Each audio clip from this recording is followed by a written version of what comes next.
de la partícula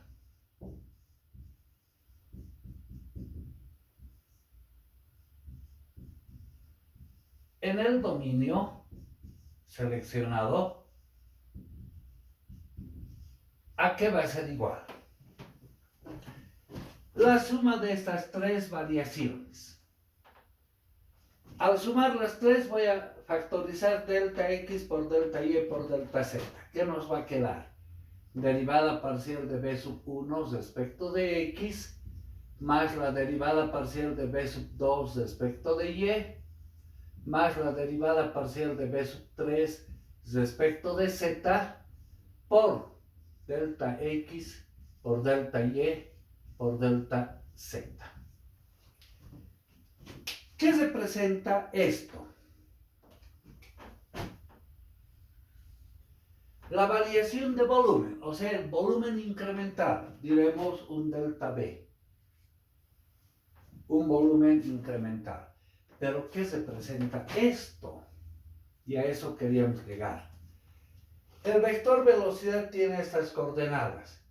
Si hallamos la divergencia del vector velocidad, aplicando el desarrollo de la divergencia, va a ser derivada parcial de la primera coordenada respecto de x, más derivada de la segunda coordenada respecto de y, más la derivada parcial de la tercera coordenada respecto de z.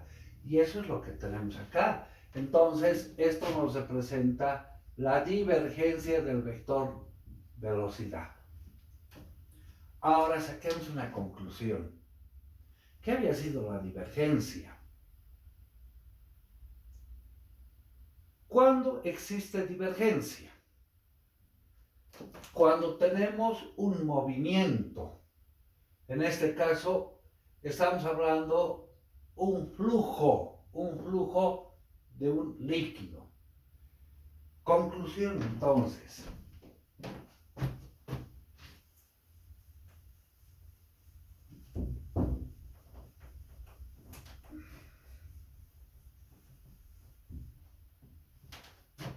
Si existe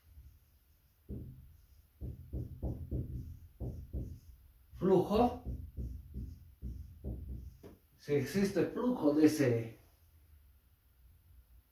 de agua, de un líquido, existe divergencia.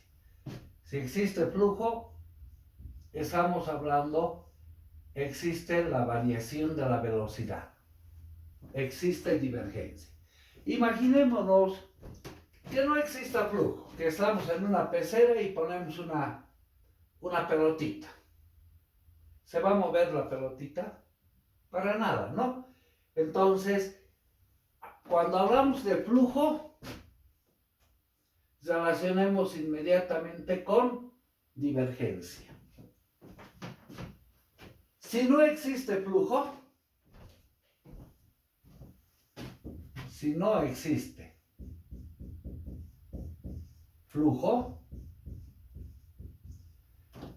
¿se va a mover la pelotita, la partícula? Para nada, ¿no? Entonces la divergencia es cero. La divergencia es cero. Conclusión. Sea A un campo de vectores, un campo, si la divergencia de ese vector es igual a cero, entonces el vector se llama solenoide. El campo de vectores se llama solenoide. Si la divergencia es cero, el campo de vectores se llama solenoide. Entonces, quedémonos en lo siguiente. Cuando hablamos de flujo, relacionamos con la divergencia.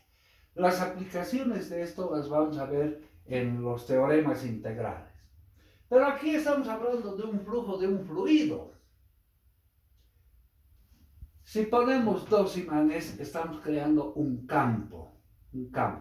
Metemos una partícula, la partícula puede tener un recorrido, que es el principio de un motor eléctrico. Estamos creando un flujo y el movimiento de una partícula a través de un campo de vectores.